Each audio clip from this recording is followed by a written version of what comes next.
नमस्कार दोस्तों, Pepsi Cola जैसी कोल्ड ड्रिंक्स हमारी हेल्थ के लिए अच्छी नहीं होती, ये तो अब हम में से हर कोई जानता है। लेकिन इनके ऑल्टरनेटिव के तौर पर अक्सर लोगों के द्वारा कहा जाता है कि अगर आपको कोई हेल्दी ड्रिंक पीनी ही है तो फ्रूट जूस पी लो। और ये फ्रूट जूस बनाने वाली कंपनीज अपनी मार्केटिंग भी इसी तरीके से करती हैं कि बड़ी ही हेल्दी ड्रिंक है, आपकी इम्यूनिटी बढ़ेगी, ढेर सारे मिनरल्स और विटामिन डले हैं इसमें, आपके बच्चे को पूरी न्यूट्रिशन मिलेगी इस छोटे से टेट्रा पैक से। एक जूस की कंपनी ने ये ऐड बनाई जिसमें वो कहते हैं कि 2 फ्रूट बोल्स में जितने न्यूट्रिएंट्स हैं उतने ही न्यूट्रिएंट्स आपको ये छोटे से जूस के पैकेट में मिलेंगे। एक्सपर्ट्स हेल्दी बच्चों के लिए जितना फ्रूट रिक्वायरमेंट डेली रेकमेंड करते हैं, मिक्स फ्रूट के एक ग्लास में है उससे दुगना। स्पेशली बच्चों की तरफ जबरदस्त मार्केटिंग करी जाती है इन फ्रूट जूस कंपनीज के द्वारा। तो कैसा लगेगा सुनकर अगर मैं आपसे कहूं दोस्तों, ये पैकेज्ड फ्रूट जूसेस कुछ मायनों में आपकी हेल्थ के लिए उतने ही हानिकारक हैं जितनी ये कोला जैसी सॉफ्ट ड्रिंक्स। आइए आज के वीडियो में इनको गहराई से समझते हैं। 100% pure Florida quality orange juice. 100% pure orange juice. When doctors say Minute Maid orange juice is better for your health.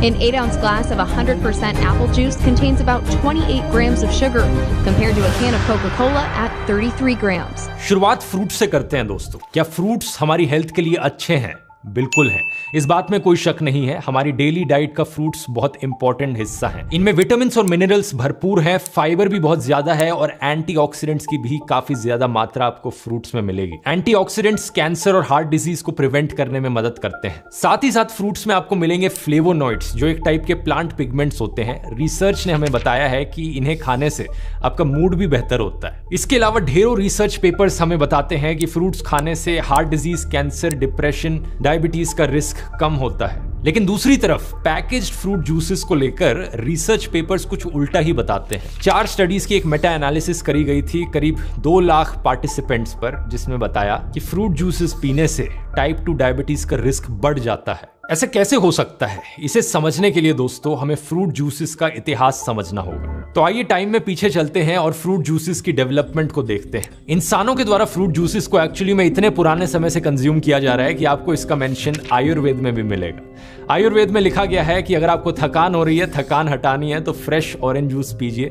इसमें थोड़ा सा पिंच ऑफ रॉक सॉल्ट डला हो। आयुर्वेद में ऋतुचर्या का मतलब है कि अपना लाइफस्टाइल बदलना सीजन के हिसाब से। ग्रीष्म ऋतु यानी गर्मियों में रेकमेंड किया गया है कि मैंगो जूस जैसे फ्रूट जूसेस पीजिए।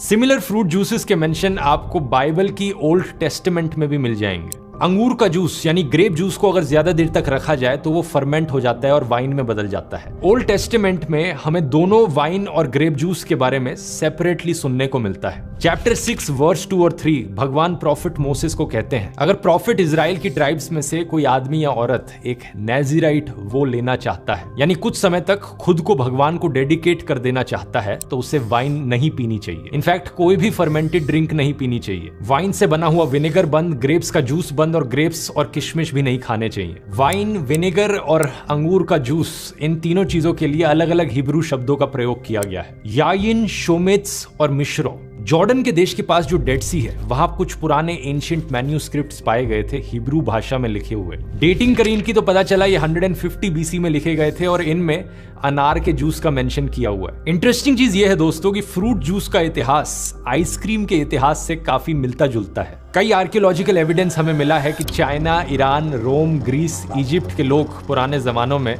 बर्फ या स्नो को अक्सर मीठा बना देते थे, उस पर शहद डाल के या फ्रूट जूसेस डाल के। अलेक्जेंडर जो राजा थे उनके बारे में बताया जाता है कि वो इस तरीके के आइसक्रीम के बड़े एडिक्ट थे। लेकिन इन जमानों में फ्रूट जूस का मतलब होता था फ्रेश फ्रूट जूस। अब अगर हम टाइम में फास्ट फॉरवर्ड करें तो 1750 के अराउंड हमें पहला केस देखने को मिलता है जहां पर फ्रूट जूस को प्रिजर्व किया जाने लगा। इस जमाने में दोस्तों जो इंग्लिश सेलर्स होते थे, जो जहाजों पर निकलते थे अपनी लंबी वॉयजेस करने के लिए, उन सेलर्स में पाया गया था कि स्कर्वी नाम की एक बीमारी बड़ी कॉमन होती थी। स्कर्वी एक्चुअली में विटामिन सी की डेफिशिएंसी की वजह से होता है। विटामिन सी का आविष्कार होने में अभी भी 180 साल बाकी थे, लेकिन डॉक्टर जेम्स लिंड के एक्सपेरिमेंट्स ने पता लगाया कि ये जो स्कर्वी की बीमारी है, इससे बचा जा सकता है संतरे और नींबू खाकर। तो इंग्लैंड की जो रॉयल नेवी थी, उन्होंने मैंडेटरी किया कि जो सेलर्स जहाज में जा रहे हैं उन्हें लाइम जूस और लेमन जूस दिया जाए। लेकिन प्रॉब्लम ये थी कि इस जूस को प्रिजर्व करके कैसे रखा जाए, ये खराब हो जाएगा ये महीनों लंबे सफर में। किसी ने नोटिस किया कि इस फ्रूट जूस को प्रिजर्व किया जा सकता है अगर इसमें रम, पानी और चीनी मिला दी जाए तो। और ये जो कॉम्बिनेशन है दोस्तों, फ्रूट जूस, रम, पानी और चीनी का, ये एक पॉपुलर कॉकटेल है जो कि आज के दिन भी आपको पीने को मिलेगी, जिसका नाम है डाइकिरी। बाद में साल 1867 में एक बंदा था लोकलान रोज नाम से, इसने रियलाइज किया कि एक्चुअली में प्रिजर्व करने के लिए फ्रूट जूस को रम और पानी की जरूरत नहीं, सिर्फ चीनी भी वो काम कर सकती है। यहाँ पर आविष्कार हुआ दोस्तों दुनिया के पहले कमर्शियल फ्रूट कॉन्सेंट्रेट का। फ्रूट जूस को प्रिजर्व किया जा रहा है उसमें चीनी ऐड करके। यहीं पर पहला ब्रांडेड बॉटल्ड जूस भी बेचा जाने लगा। लोकलान रोज ने अपनी फैक्ट्री बनाई और इन जहाजों में जाने वाले सेलर्स के लिए अपना रोज लाइम जूस बनाया। इसे बॉटल में डाल के बड़े ही आकर्षित तरीके से लेबल किया जाता था कि सेलर्स के लिए ये दवाई की तरह है। इसी समय के अराउंड एक और आदमी थे अमेरिका में, थॉमस वेल्च नाम से, जो कि चर्च में एक प्रीचर थे। अब अनलाइक मुस्लिम्स, क्रिश्चियंस और जूस के लिए वाइन पीना गलत नहीं माना जाता। इनफैक्ट ब्रेड और वाइन तो इनके रिचुअल का भी हिस्सा है। लेकिन थॉमस वेल्च ने एक ऑल्टरनेटिव मूवमेंट की शुरुआत करी। क्रिश्चियंस में इन्होंने कहा कि हमें अल्कोहल नहीं पीनी चाहिए। अल्कोहल पीना वैसे भी हेल्थ के लिए काफी हानिकारक होता है। एक लेटेस्ट रिसर्च अभी आई थी जिसने बताया था कि थोड़ी सी मात्रा भी अल्कोहल की हेल्थ के लिए बेनिफिशियल नहीं होती। कई सारी बीमारियों से इसे लिंक किया जाता है। यहां तक कि ऐसी भी रिसर्च है जो कहती है कि अल्कोहल से हेयर लॉस की प्रॉब्लम भी लिंक्ड हो सकती है। अब हेयर लॉस, बालों का झड़ना, अपने आप में एक ऐसी चीज है जिसे कुछ कंपनीज के द्वारा एक्सप्लॉइट किया जाता है शैम्पूज और बाकी हेयर प्रोडक्ट्स बेचने के लिए। लेकिन एक शैम्पू तो सिर्फ बाहर से काम करता है। हेयर लॉस यूजुअली इंटरनल होता है और 7 स्टेजेस में होता है। अगर आप स्टेजेस 1 और 4 के बीच में है तो अपनी हेयर लाइन को सही ट्रीटमेंट और लाइफस्टाइल चेंजेस की मदद से बचा सकते हैं। लेकिन स्टेज 5 या उससे आगे बढ़ गए तो ऐसी ट्रीटमेंट्स भी मदद नहीं करेंगी। फिर बस हेयर ट्रांसप्लांट ही किया जा सकता है, जो कि एक काफी रिस्की, इन्वेजिव और महंगा प्रोसेस होता है। तो ये काफी इंपॉर्टेंट है। अगर आप अर्ली स्टेजेस में हैं तो आप जल्दी से जल्दी एक्शन लें। आपको पहले एक प्रॉपर डायग्नोसिस की जरूरत है, उसके बाद कंप्लीट ट्रीटमेंट की। और इसी कंप्लीट ट्रीटमेंट में ट्राया आपकी मदद कर सकता है। ट्राया एक हेयर टेस्ट के जरिए आपके हेयर लॉस को पहले समझेगा, उसके बाद एक डॉक्टर प्रिस्क्राइब्ड कस्टमाइज्ड प्लान देगा। ट्राया ने इसी होलिस्टिक अप्रोच के चलते करीब 2.5 लाख लोगों को 5 महीने के अंदर अंदर हेयर ग्रोथ रिजल्ट्स दिखाए हैं और इनका दावा है कि इनकी ट्रीटमेंट का सक्सेस रेट 93% है। अगर आपको ट्राई आउट करना है, सिर्फ 3 आसान स्टेप्स हैं। traya.health पर जाकर पहले अपना एक फ्री हेयर टेस्ट कीजिए, दूसरा अपनी 1 मंथ कस्टमाइज्ड किट खरीदिए और तीसरा दिए गए फ्री डाइट प्लान और पर्सनल हेयर कोच की मदद से रिजल्ट्स देखिए। यूज करने के लिए आप मेरा कूपन कोड DR20 इस्तेमाल कर सकते हैं। आपको अपने परचेज पर 20% ऑफ मिलेगा। इसका लिंक नीचे डिस्क्रिप्शन में मिल जाएगा। और यहां मैं धन्यवाद करना चाहूंगा ट्राई का इस वीडियो को स्पॉन्सर करने के लिए भी। अब थॉमस वेल्च पर वापस आए तो थॉमस ने क्रिश्चियन से कहा कि वाइन पीना बंद करो और मेरी अनफर्मेंटेड वाइन पियो, जो कि ग्रेप जूस होता है। और कई चर्चेज ने एक्चुअली में थॉमस की सुन भी ली और एक नॉन अल्कोहलिक कम्युनिटी शुरू हुई क्रिश्चियंस में। इनफैक्ट क्रिश्चियन कम्युनिटी के बाहर भी अमेरिका में कुछ लोगों को बड़ी आदत पड़ गई ग्रेप जूस की। और इसी रीजन से थॉमस वेल्च जिस जगह में रहते थे, वेस्टफील्ड, उस जगह को आज के दिन grape juice capital of the world बुलाया जाता है। अमेरिकन फ्रूट जूस इंडस्ट्री की यहां से शुरुआत हुई। अब थॉमस वेल्च ने एक नए तरीके का भी इस्तेमाल करना शुरू किया फ्रूट जूस को ज्यादा देर तक प्रिजर्व रखने के लिए। इस नए तरीके का नाम था पैस्चराइजेशन। आपने स्कूल में भी पढ़ा होगा ये, हम दूध को भी पैस्चराइज करते हैं। इसका बेसिकली मतलब होता है हीट का इस्तेमाल करना बैक्टीरियाज और वायरसेस को मारने के लिए। ग्रेप जूस के बाद ऑरेंज जूस को भी पैस्चराइज किया जाने लगा। जो लोग संतरों को उगाने लग रहे थे उन्होंने देखा कि अगर हम बहुत ज्यादा सप्लाई प्रोड्यूस कर रहे हैं और कहीं स्टोर करने की जगह नहीं है संतरों को, तो क्यों ना हम उन संतरों का जूस बनाएं और उसे पैस्चराइज कर लें ताकि जूस को बहुत लंबे समय तक स्टोर करके रखा जा सके। इस समय पर जो पैकेज फ्रूट जूसेस का बिजनेस था वो फ्रेश फ्रूट जूसेस के बिजनेस से ज्यादा अच्छा चल रहा था। लेकिन फिर हमारी कहानी में एक ऐसा इन्वेंशन होता है जो फ्रेश फ्रूट जूसेस को बढ़ावा देता है। Raw foods advocate Norman walker पहले जूसर का इन्वेंशन करते हैं। पहली बार एक बड़ी मशीन बनाई जाती है जो फ्रूट्स और वेजिटेबल्स को पहले ग्रेट करेगी, फिर उन्हें निचोड़ेगी और नीचे से निकलेगा फ्रेश फ्रूट जूस। ये समय था अर्ली 1900s। नॉर्मन कैलिफोर्निया जाते हैं और अपना खुद का एक जूस बार स्टार्ट करते हैं। अपनी पूरी जिंदगी ये बिताते हैं रॉ फ्रेश फूड्स और फ्रेश जूसेस को प्रमोट करने में। 12 किताबें लिखते हैं और 99 ईयर्स तक जीते हैं। ये बताना इसलिए जरूरी है क्योंकि उस समय में इतनी लंबी उम्र तक जीना कॉमन नहीं था और शायद क्रेडिट इनके हेल्दी लाइफस्टाइल को दिया जा सकता है। आगे चलकर लेट 1950s में पहले ग्राइंडिंग जूसर का इन्वेंशन होता है।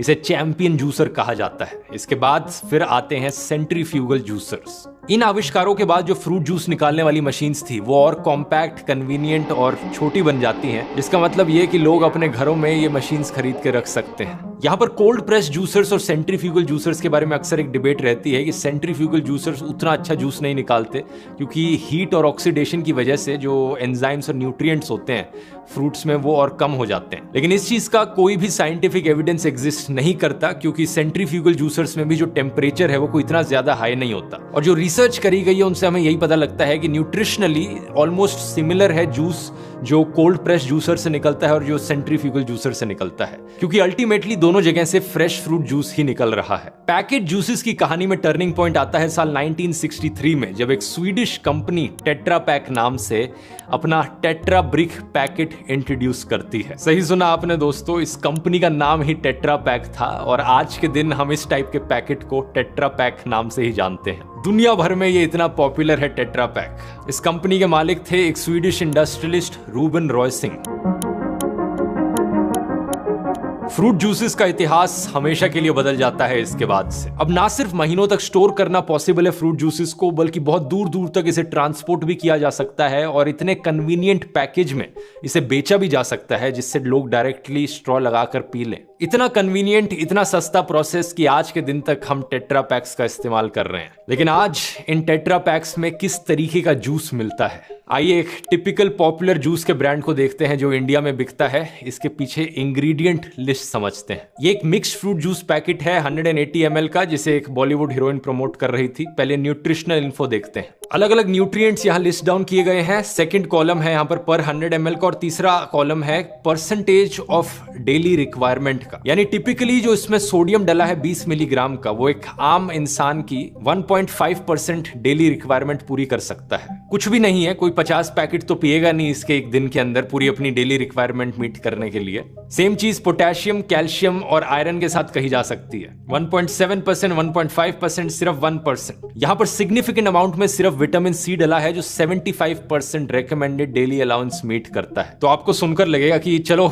एक चीज तो अच्छी है कि कम से कम विटामिन सी की जो रिक्वायरमेंट है वो पूरी हो जाएगी इस जूस को पीने के बाद। बात बिल्कुल सही है, लेकिन चीज नोट करने वाली ये है दोस्तों कि विटामिन सी वैसे ही बहुत अबंडेंटली पाया जाता है नेचर में। अगर आपका बच्चा एक नींबू पानी का ग्लास पिएगा जिसमें एक नींबू का जूस डला हो, सारी रेकमेंडेड डेली अलाउंस पूरी हो जाएगी। वो नहीं पीना तो आधा संतरा काफी है पूरी डेली रिक्वायरमेंट मीट करने के लिए। और आमले का तो बहुत छोटा सा पीस, सिर्फ 1/10 ऑफ एक आमला सारी डेली अलाउंस पूरी कर सकता है। तो हाँ दोस्तों, हम उस 1700s के जमाने में नहीं जी रहे कि हम सब सेलर्स हो, जहाजों में बैठ के दूर दूर तक जाना हो, हमारी विटामिन सी की रिक्वायरमेंट पूरी ना हो पा रही और हमें स्कर्वी हो जाए। आज के जमाने में विटामिन सी की रिक्वायरमेंट पूरी करना सबसे आसान चीज है। सिर्फ इसके लिए इस टेट्रा पैक के जूस को पीने की जरूरत नहीं। तो एड्स में जो क्लेम किया जाता है कि ये फ्रूट जूसेस बच्चे के न्यूट्रिशन का ध्यान रखेंगे, ऐसा कुछ भी नहीं है। विटामिन सी के अलावा इनमें और कोई भी न्यूट्रिएंट सिग्निफिकेंट मात्रा में मौजूद नहीं है। अब पीछे इंग्रेडिएंट लिस्ट चेक करते हैं। सबसे पहली चीज यहाँ पर आपको दिखेगी पानी,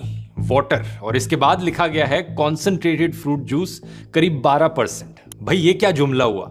जूस जो है वो सिर्फ 12% है और बाकी क्या पानी है? ये कैसे हो सकता है? इसके लिए समझना पड़ेगा दोस्तों कॉन्सेंट्रेटेड फ्रूट जूस क्या होता है। इसे फ्रूट जूस कॉन्सेंट्रेट भी कहा जाता है और ये एक्चुअली में दोस्तों वो लिक्विड है जो जूस से निकलता है जब आप जूस से पानी निकाल दो। फ्रूट जूस कॉन्सेंट्रेट बनाने के लिए अक्सर क्या किया जाता है इन कंपनियों के द्वारा, जो फ्रेश फ्रूट जूस होता है उसको ये गर्म कर देते हैं, पानी सारा इवेपोरेट होकर निकल जाता है और जो बचता है वो और कॉन्सेंट्रेटेड फॉर्म होता है जूस का। ये लिक्विड ज्यादा गाढ़ा होता है और सिरप की तरह होता है। ये इकलौता तरीका नहीं है कॉन्सेंट्रेट बनाने का। आज के जमाने में कई तरीके हैं इसके, कुछ में इवेपोरेशन करी जाती है, कुछ में पैस्चराइजेशन करी जाती है फ्रूट जूस की, और कुछ में सिर्फ फिल्टरिंग करी जाती है। लेकिन एंड रिजल्ट ऐसा ही दिखता है फ्रूट जूस कॉन्सेंट्रेट, बहुत गाढ़ा और एक सिरप की तरह लिक्विड। डिपेंडिंग अपॉन कौन से तरीके का इस्तेमाल किया जा रहा है इस कॉन्सेंट्रेट को बनाने के लिए, अक्सर इस कॉन्सेंट्रेट का जो फ्लेवर होता है वो भी कम हो जाता है। टेस्ट में इसका फ्लेवर उतना फ्रूटी नहीं लगता। तो ये कंपनीज क्या करती हैं, आर्टिफिशियल फ्लेवर्स डालती हैं ताकि इसका टेस्ट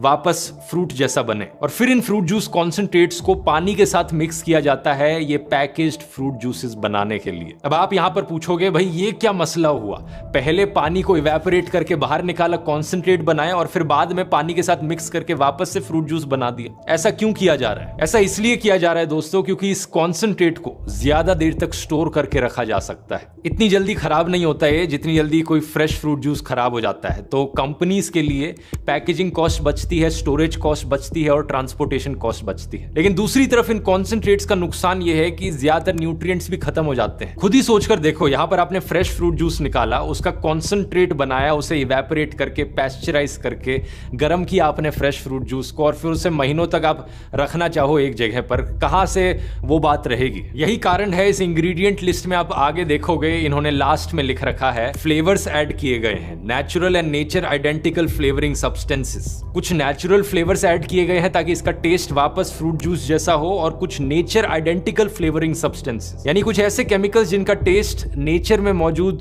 सब्सटेंसेस से काफी सिमिलर हो। और फिर इतनी सारी प्रोसेसिंग करने के बाद अक्सर कलर भी लूज हो जाता है, जो जूस का एक्चुअल कलर होता है। ये कंपनीज चाहती हैं कि इनका कलर वैसा ही लगे जैसे फ्रेश फ्रूट जूसेस का लगता है, तो कलर्स भी ऐड किए जाते हैं। इस केस में INS 160A2 और 3 ये वाला कलर है बीटा कैरोटीन। इसके बाद बाकी इंग्रेडिएंट्स आपको मिल जाएंगे। एसिडिटी रेगुलेटर जो डाल रखा है INS 330, एंटीऑक्सीडेंट INS 300 जो कि सिट्रिक एसिड और एस्कॉर्बिक एसिड होता है, स्टेबलाइजर INS 440 जो कि पेक्टिन होता है, एक नेचुरल पॉलीसैकेराइड। अक्सर ये जो सिट्रिक एसिड ये दोबारा से डालते हैं ताकि जूस में थोड़ा और टेस्ट आए। और फिर आता है फाइनली हमारा सबसे खतरनाक इंग्रेडिएंट जो कि है शुगर। चीनी कितनी मौजूद है इसमें? 13.4 ग्राम्स पर 100 ml। शॉकिंग चीज पता है क्या है दोस्तों? अगर आपको मेरा कोल्ड ड्रिंक्स वाला वीडियो याद है, उस वीडियो के शुरू में ही मैंने बताया था ये जो कोल्ड ड्रिंक्स है इनमें कितनी चीनी डली होती है। अगर आपको याद हो, ये नंबर था 10 to 13 ग्राम्स पर 100 ml की रेंज में। यहाँ पर जो चीनी है वो ऑलमोस्ट सिमिलर है एक फ्रूट जूस में और सॉफ्ट ड्रिंक में। और यही सबसे बड़ा कारण है दोस्तों कि शुरू में जैसा मैंने आपको बताया था, डायबिटीज 2 का रिस्क बहुत ज्यादा बढ़ जाता है ऐसे पैकेज्ड फ्रूट जूस रेगुलरली पीने से। इसका ब्लेम सीधा इन कंपनीज पर जाता है, क्योंकि यहाँ पर एडिड शुगर की मात्रा 13.4 में से 7.4 ग्राम्स पर 100 ml है। यानी ये एक्स्ट्रा शुगर है जो इन कंपनीज ने डाली है अपने पैकेट्स में। नेचुरली जो शुगर मौजूद है वो 13.4 माइनस 7.4 ग्राम्स। और जैसा मैंने आपको कोल्ड ड्रिंक्स वाले वीडियो में बताया था, अमेरिकन हार्ट एसोसिएशन बताता है कि हमारी बॉडी को कोई भी एडिड शुगर की जरूरत नहीं है। लेकिन फिर भी अगर आप इंसिस्ट करते हैं कि आप एडिड शुगर कंज्यूम करेंगे, तो उनका कहना है कि जो बच्चे हैं जिनकी उम्र 7 से 10 साल की है, उनके लिए 24 ग्राम प्रतिदिन शुगर की लिमिट होनी चाहिए। और अगर कोई बच्चा इस पैकेज्ड फ्रूट जूस को पीता है, 180 ml का पैक है ये, तो एडिड शुगर की मात्रा यहाँ पर 13.32 ग्राम हुई। यानी आधी से भी ज्यादा डेली शुगर कंजम्पशन जितनी हो सकती है एक बच्चे के लिए, वो सब इस फ्रूट जूस के पैकेट में मौजूद है। अगर आप हर रोज इस एक फ्रूट जूस के पैकेट को कंज्यूम करेंगे, हैरानी मत मानना आगे चल के अगर आपको डायबिटीज हो जाए और आपको मन ही मन में लगता रहे कि मैंने तो पूरी जिंदगी बड़ी एक हेल्दी डाइट ली है, हेल्दी जूसेस पिए हैं सिर्फ। यहाँ पर मैं किसी एक फ्रूट जूस कंपनी पर उंगली नहीं उठा रहा हूं, क्योंकि सभी की हालत ऐसी है। ये एक और फ्रूट जूस कंपनी के जूस का एग्जांपल लेकर देख लो, कोई ज्यादा डिफरेंस नहीं मिलेगा आपको। Similar calories, similar added sugars. Ingredient की लिस्ट में देखोगे तो कुछ में स्टेबलाइजर्स डाल रखे हैं, कुछ में ये स्वीटनर 960 ये भी डाल रखा है। ओवरऑल ये फ्रूट जूसेस ना ही नेचुरल है, ना ही आपके लिए हेल्दी है, इवन दो इनकी एड्स आपको ये बार बार कहती हैं। न्यूट्रिएंट्स और एंटीऑक्सीडेंट से भरे बेरी से बना है नया mix berries. 100% has the juice of 17 oranges in every 1 liter pack. अब ये जो चीज मैं आपको कहने लग रहा हूं, यही चीज एंजेलिना लुइस नाम की एक औरत ने यूएस के कोर्ट में जाकर कही थी साल 2011 में। इस यंग औरत ने कैलिफोर्निया में एक केस फाइल किया ट्रॉपिकाना कंपनी के अगेंस्ट डिसेप्टिव एडवर्टाइजमेंट को लेकर। इस केस में कहा कि ये कंपनी अपनी एड्स दिखाते वक्त दिखा रही है कि एक संतरा रखा है जिसमें एक स्ट्रॉ डाल रखी है, मानो कि ये जूस जो आप पीने लग रहे हो ये 100% pure fresh natural orange juice हो, सीधा संतरों से निकला। लेकिन रियलिटी ऐसी नहीं है। इंस्टेड ये एक ऐसा प्रोडक्ट है जिसे साइंटिफिकली इंजीनियर किया गया है, लेबोरेटरी में मैन्युफैक्चर किया गया है, तभी रीजन है कि 2 महीने से ज्यादा तक आप इसे स्टोर करके रख सकते हो। कोर्ट में बड़ी लंबी बैटल चली इस चीज को लेकर, 7 साल लग गए, लेकिन एंड में जाकर एंजेलिना ये केस हार गई टेक्निकल ग्राउंड्स के नाम पर। शायद से यही चीज होगी अगर हम में से कोई इंडिया में इनके खिलाफ केस फाइल करने की कोशिश करेगा डिसेप्टिव टीवी एड्स को लेकर, कोई ना कोई टेक्निकल लूप होल यहाँ पर निकाल लेंगे और आप केस हार जाओगे। अब ये कोर्ट्स भले ही जजमेंट देते वक्त कोई ना कोई टेक्निकल प्रॉब्लम निकाल दे, लेकिन मुझे कोई टेक्निकल प्रॉब्लम नहीं है अपनी जजमेंट देने में। ये बात बड़ी क्लियर है कि fresh fruit juice package fruit juice के कंपैरिजन में कहीं ज्यादा बेहतर है। इतना ज्यादा फर्क है इसमें कि पैकेज फ्रूट जूस को तो पीना भूल ही जाओ आप। स्पेशली बच्चों को तो ये बिल्कुल नहीं देना चाहिए क्योंकि शुगर की मात्रा इसमें इतनी ज्यादा है, ये बेसिकली सॉफ्ट ड्रिंक पीने जैसा ही है। अब फ्रेश फ्रूट जूसेस की अगर बात करी जाए तो यहाँ पर भी जजमेंट बड़ी क्लियर है। फ्रेश फ्रूट खाना फ्रेश फ्रूट जूस पीने से भी बेहतर है। आप पूछोगे ऐसा क्यों है? ऐसा इसलिए क्योंकि जूसिंग का जो प्रोसेस होता है उसमें जो फाइबर की मात्रा मौजूद होती है फ्रूट में वो बहुत घट जाती है। आपकी बॉडी को फाइबर की जरूरत होती है, वो फाइबर जो एक इंपॉर्टेंट न्यूट्रिएंट है वो आपको जूस में नहीं मिलेगा, सिर्फ फ्रूट में मिलेगा। दूसरा कारण है कि जूस जो है वो फ्लूइड है, फ्रूट सॉलिड है, तो जूस आपकी बॉडी के अंदर ज्यादा तेजी से अब्सॉर्ब होता है। तेजी से अब्सॉर्ब होने का मतलब है कि आपकी ब्लड शुगर में चेंजेस ज्यादा तेजी से आते हैं, इंसुलिन लेवल आपके ज्यादा तेजी से बदलते हैं। शॉर्ट टर्म में एक दो बारी के लिए कोई इतनी बेकार चीज नहीं है, लेकिन लॉन्ग टर्म में अगर बार बार ऐसा होता रहा, सालों भर ऐसा होता रहा, तो इससे ब्लड शुगर में प्रॉब्लम्स आ सकती है। इसे अवॉइड करने की एक बड़ी ही सिंपल टेक्निक है, जब भी आप फ्रेश फ्रूट जूस पिए कभी भी खाली पेट पर मत पीजिए। अब या तो खाना खाते हुए फ्रेश फ्रूट जूस को पीजिए या फिर खाना खाने के बाद भरे हुए पेट पर फ्रूट जूसेस को पीजिए। इससे जो आपके ब्लड शुगर लेवल्स में स्पाइक्स हैं वो नहीं आएंगे, क्योंकि जो खाना आप खा रहे हैं उसके साथ साथ धीरे धीरे ये फ्रूट जूस डाइजेस्ट होगा और लेवल्स ज्यादा कंट्रोल में रहेंगे। और ऑफ कोर्स ये भी चीज याद रखने वाली है कि moderation is the key. Fresh fruit juice अच्छा है हेल्थ के लिए, इसका मतलब ये नहीं कि 2-3 लीटर रोज पी जाओ। फ्रूट्स में भी नेचुरल शुगर मौजूद होती है और कैलोरीज बहुत कॉन्सेंट्रेटेड होती हैं जूस में फ्रूट्स के कंपैरिजन में, तो ज्यादा पियोगे तो उससे भी वेट गेन हो सकता है। कितनी मात्रा यहाँ पर सही है एक आम एडल्ट के लिए और 7+ ईयर्स बच्चों के लिए? कहा जाता है कि करीब 8 ounce cup of fruit juice हर दिन पिया जा सकता है, जो कि 237 ml के अराउंड होता है। तो basically 1 glass fresh fruit juice का पीना अच्छा है। यहाँ पर एक और हेल्दियर सब्स्टिट्यूट है फ्रेश फ्रूट जूस का, जो कि है स्मूदीज। स्मूदीज को बनाते वक्त आप नॉर्मली एक ब्लेंडर का इस्तेमाल करते हैं जिसमें फ्रूट को डायरेक्टली डाल देते हैं, तो यहाँ पर फ्रूट का जो फाइबर है वो लूज नहीं होता। अक्सर आप इसे बाकी नट्स, सीड्स और वेजिटेबल्स के साथ ही ब्लेंड कर सकते हैं या किसी और फ्लावर के साथ ब्लेंड कर सकते हैं, तो और भी हेल्दी स्मूदी निकल कर आती है। तो उम्मीद करता हूँ वीडियो इन्फॉर्मेटिव लगा होगा। अपने फ्रेंड्स और फैमिली के साथ शेयर कीजिए ताकि सबको ये इन्फॉर्मेशन पता चले। और नेक्स्ट वीडियो इस सीरीज का कौन से टॉपिक पर चाहेंगे नीचे कमेंट्स में लिखकर बता सकते हैं। पुराने वीडियोस अगर आपने नहीं देखे हैं इस सीरीज में तो यहाँ क्लिक करके देख सकते हैं। ब्रेड और कोल्ड ड्रिंक्स पर बनाया है। बहुत बहुत धन्यवाद।